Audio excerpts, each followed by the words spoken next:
Sir, may question lang po. Ilang years po ang contract pag magja-Japan ka? So, yun ay depende sa kung ano yung trabaho nga applyan mo and then kung ano yung visa na ibibigay sa iyo. Kasi mayroon tayong iba't ibang visa. Mayroon tayong tinatawag na trainee visa or yung TITP. Yung TITP or Technical Intern Training Program. Kilala yon sa tinatawag na trainee visa. So yun ay minimum of 3 years yung contract nun. And then kung okay yung work mo at nag-level up ka ng Nihongo halimbawa at ng skills, and then gusto ka pang extend ng employer mo, pwede kang ma-extend ng up to 5 years. So madadagdagan ng additional na 2 years. So ang maximum ng trainee visa ay 5 years.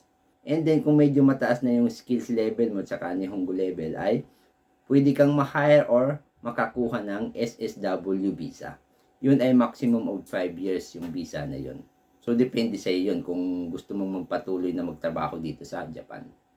And then, yung isa pang visa ay yung Engineer Visa, Specialist in Humanities or International Services. Yun naman ay yung mga 4 years or degree course graduate or mga bachelor graduate.